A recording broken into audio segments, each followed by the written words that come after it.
My name is Ian Hughes, and I'm giving this presentation on behalf of my colleagues, James Glynn, William Hines, and Brian O'Gallagher.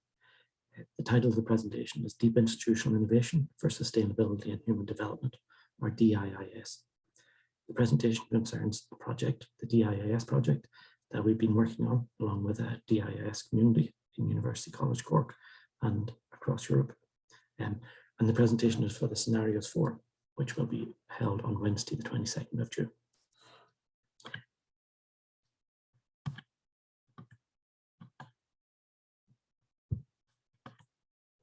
DIIS is based on the following premises.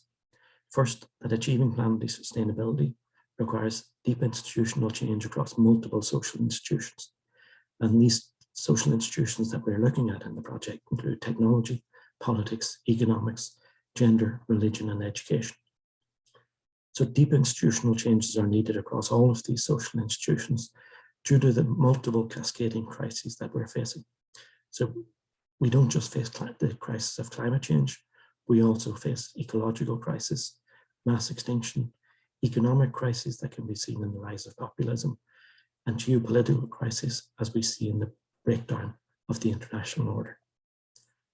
The third premise is that transformation in one arena, such as technology, will occur in deeply coupled interaction with other social institutions. So there will be deep interactions between these different spheres of politics, economics, gender, religion, and so forth. And the fourth premise is that transformations, both within individual social institutions and their summation across society as a whole, must be constrained within ethical boundaries if we are to move in a direction of sustainability, and greater human development. So the project is based on the theoretical ground, has a great theoretical grounding in the multi-level perspective, which has come out of socio-technical transition theory, and also further with the development of that by Johann Schott and Laura Kanger in terms of deep transformation, deep transition. So this diagram you see here is the multi-level perspective diagram, which is a picture of how socio-technical change can occur. So if you look at the center of this diagram, it depicts the socio-technical regime, which is the existing regime, which comprises predominant actors, existing norms and values, social practices that we all have, for example, in the energy system or in the agricultural system. So the premise of the multi-level perspective is that changes can occur initially in technological niches, which you see at the bottom of the diagram, so that there are experiments and innovations going on in new technologies and in new social practices and new communities and so forth. But they find it very hard to break in and break open the existing paradigm and scale up to replace the existing paradigm under normal circumstances. So one picture of socio-technical change is that developments at the landscape level, which is the upper level in this diagram, changes in this level can break open the existing regime and allow new innovations, new technologies, and new practices to break in and scale up and replace or deeply reform the existing regime. So on the right of the diagram, we're borrowing here again from Johann Schott and Laura Kanger in terms of how they explain or describe this landscape at the top of the diagram. So for them, the landscape is a landscape of meta rules and values, which they say sums up to the landscape of industrial modernity. And in this landscape, there are meta rules and values, such as those I've listed in the table, and more, such as the separation of humanity from nature, that we're separate and apart from nature, that nature is a limitless resource that we can mine and exploit without any detrimental impacts. The meta rule of techno-optimism, which is that technology will bring us to the solutions in the end. That technology, in the short term, disruption from technology is allowed because in the end, technology will bring us to a better place. That's techno-optimism. The primacy of material progress over other forms of progress, and the market-driven basis in which industrial modernity rests, which is that the market will provide the solutions. So all of these meta rules and values add up to industrial modernity, the landscape of industrial modernity. And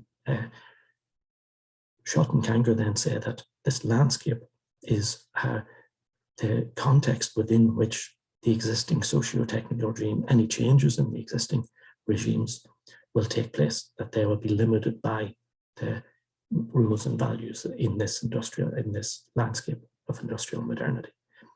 And so DIIS builds upon this picture and agrees with Schott and Kanger when they say that's what needed for greater sustainability and greater human development is a rupture with the meta rules and values in the industrial landscape, and a replacement of this industrial modernity with a different set of meta rules and values, which we'll come on to again later.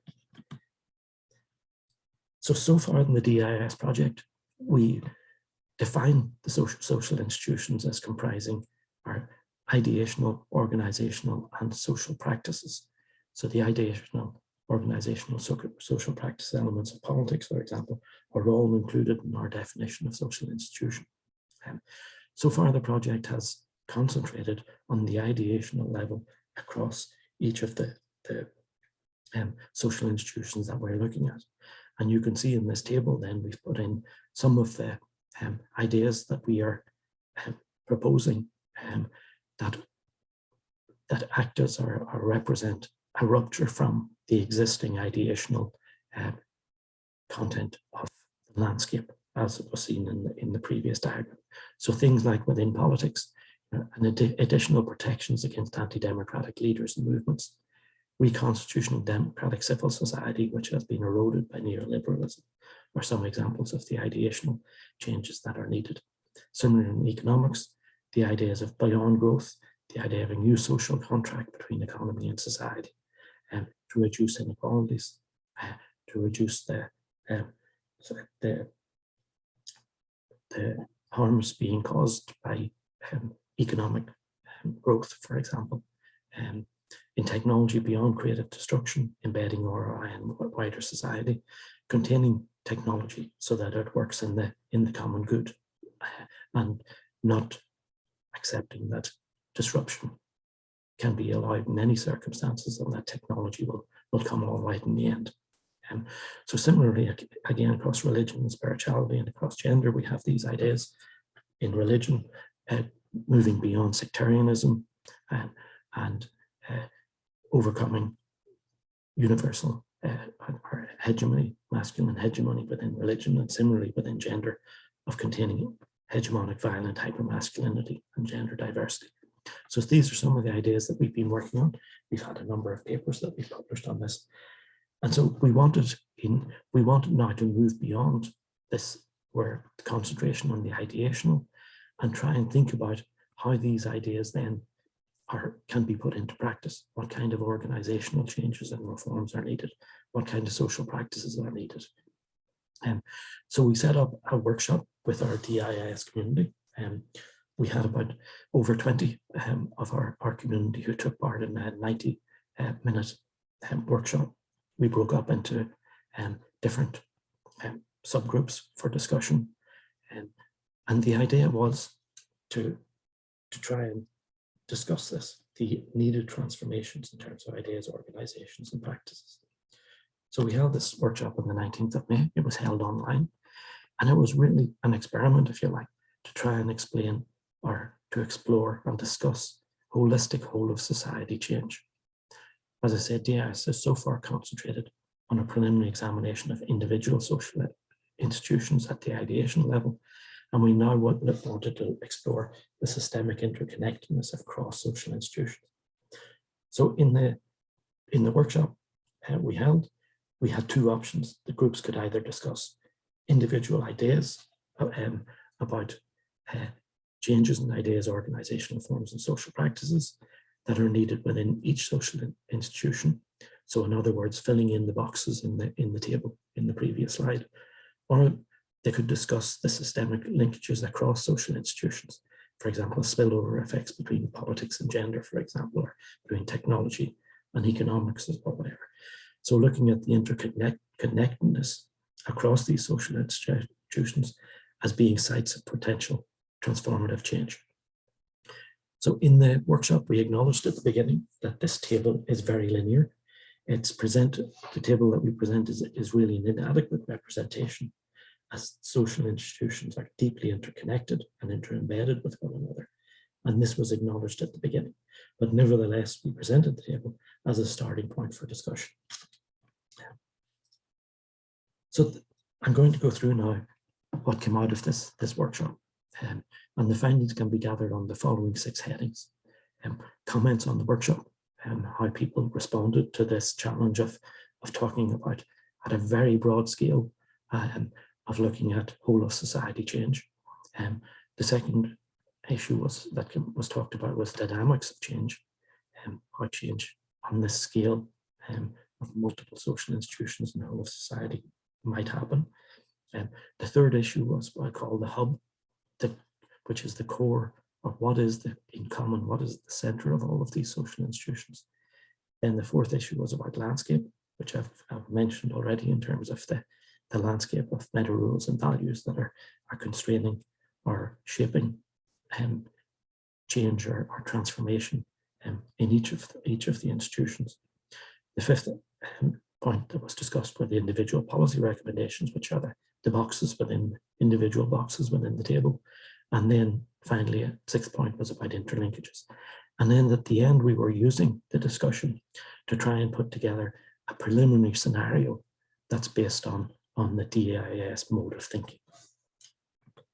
So to begin with the comments on the workshop, this was really some of the feedback we got afterwards, and also what people were saying during the workshop. Some people found it a difficult exercise, that institutional change as we are describing it is abstract. The guidelines for the discussion were vague, which we would say deliberately so. We were experimenting with how this large-scale whole of society discussion might go, and unsettling for some, particularly those who were joining the group for the first time. So some disliked the table, saying that it biases our way of thinking and being too linear. But some liked the boxes. But as was said, some liked the box, but also like to think outside the box. There was more ready acceptance of some of the titles in our project, Politics, Economics, and Technology, for example, than others. So gender and religion and spirituality, people were questioning whether those were the right titles and so on. Possible linkages are too big. And some people were saying maybe we need to focus narrower on what we want to achieve, like a political manifesto. The focus on some elements, some focused on some elements to try and make it more manageable. So for example, saying that the economic, political, technology nexus is very powerful, so therefore concentrate on that. And overall, it was a kind of a storming phase. So it's naturally an attempt to structure the discussion more than we had initially set out. In terms of the content of the discussions, the first issue was about dynamics of change. So people were asking, what are the dynamics of change in these at this broad whole of society level? Are we talking about reform, replacement, abolishment? Is it bottom-up change versus top-down change? What's the balance between those? How are the challenges, for example, climate change or political so the erosion of democracy, how are those individual challenges connected to each social institution or across social institutions? And how do broader landscape forces, for example, climate change and war, impact on whole of society change? And then there was a discussion about the need for the strong alliances across different disciplines, that this kind of thinking of whole of society change really requires transdisciplinary thinking. There was also quite a few theoretical frameworks that were mentioned, and we have listed some of them here. Sharp and all, in terms of the 3 horizons, Andrew Sterling's work in asymmetric agency, social innovation, Gregory Bateson's work, and complex adaptive systems as possible theories to bring to bear on thinking about this type of whole of society complex change. The next issue that was discussed, I think people were looking at all of these different institutions and then saying, what's in common here? What is that there's a need for a unifying topic of interest? Is that well-being? Is it ethics? The idea of introducing ethics occur across all institutions. And Thomas Berry again, Bates and Abrams were mentioned in terms of humanity's relation to the planet and to each other as being a possible unifying topic. But generally, what this hub, I'm calling it a hub, is that kind of what was voiced was a need for a normative foundation, the ability to define a situation as undesirable or unsustainable, and propose ways of developing towards a more desirable, sustainable state. So the hub really acts as an ethical center that allows us to ground ourselves when talking about change across all of these social institutions. And this, such a foundation cannot be created solely within each social institution itself. And so in terms of thinking about this further, science capability approach was mentioned about people's capabilities to choose the lives they have reason to value, about being the centering point. And of course, Sen's approach has been used as the basis for the Sustainable Development Goals, which is itself, you can think of the Sustainable Development Goals as being this kind of hub, a normative concept of well-being, which informs policy actions in many different directions. So in my own mind, I'm thinking this hub almost as the center of a wheel, you know? And if we're off center, then we're going to be in for a bumpy ride. And that will be this will disrupt things if we are off center. And you could argue at present, a lot of our social institutions are off center in being centered a lot. One could argue in terms of a narcissistic and self-interested core to a lot of the social institutions that we currently have. This questions then, I'll just go through this briefly. Having this normative hub, this normative core, there are various questions that could be addressed to each social institution. Then, do they create dignity and integrity for all, or advantage for some? Are they capable of responding to diversity and uniqueness? Do they enable members of society to actualize themselves in sense, way of thinking, and so forth? So this is a means also of questioning. Having this centering is a means of having questions that can be addressed to each of the social institutions in terms of thinking about their transformation. The next issue that was talked about is this idea of landscape again, which I'd mentioned in terms of Lauren Kanger's idea of the landscape of industrial modernity and the norms and values, which are currently around separation of humanity from nature, competitiveness, techno-optimism, and so on. So in the discussion of this, some of the issues that came out were things like that a lot of these are transversal issues. So for example, the ideal subject is rational man, and the transformation requires a different subjectivity. So with love and care much more in the landscape of values than it currently is. The feminine sacred again was talked about as being transversal, which exists in every culture. Active hope was a transversal practice. And coloniality, which has negated indigenous cultures and values, and the need for an intersectional approach, not just including gender, but also including race and sexuality. So these were some of the issues that came up in an initial discussion, which we could maybe put into this idea of landscape and how we're going to change the landscape of industrial modernity.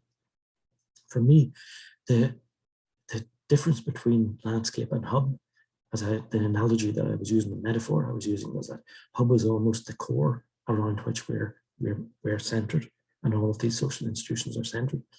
But landscape is much more the landscape of values by which we are orienting ourselves. So the landscape is what we orient ourselves towards and not guide us in terms of transformation. The next issue then that came up was the discussion around what we had sort of put out for discussion initially, which was about individual policy recommendations or filling in the boxes in our table. So we did get some ideas in individual boxes of the table. So for example, in technology within organizations, the discussion around publicly owned internet, reconstitution of big tech as infrastructure, and discussion about technology as a barrier to the type of deep relationships needed for this type of transformation. So what's the flip side of that? what organizational changes are needed so that technology engenders the types of relationships we need rather than opposes them. In terms of the religion then and practices that we mentioned before, encouraging local traditional forms of spirituality that encompass the feminine sacred, which is about love, centered in love, care, and respect. In teaching and education, teaching interconnectedness, radical empathy with other people and with nature. How do we do that? And so these were some of the things that come out in the individual policy recommendations. And then finally, the sixth issue that came out of the discussion was around interlinkages. So we were, as you say, we had either in the initial discussion, we'd set it up that the groups could talk about either individual roles in the table corresponding to individual social institutions, so about politics or about religion or about technology, or they could talk about the interconnections between them. So again, some of the interconnections, some did come up. So for example, it takes energy to disrupt regimes, and this requires sufficient disruptive forces. And that's for all of the social institutions we're talking about. Any reform or disruption will require energy. And the idea of spiritual connections may be an energizing power for that. And we are thinking of spiritual connections here, either in a religious or a non-religious sense. It was discussed that religion has lost its place as a primary locus of power, which has been ceded to economics and technology. Societies in which the good of society transcend the good of the individual. It was also discussed this sort of paradigm shift that we're thinking of, which moves much more towards common good than individual good. There's a risk in that in terms of the possible move to authoritarianism, and so the connection between that and political structures that guard against that.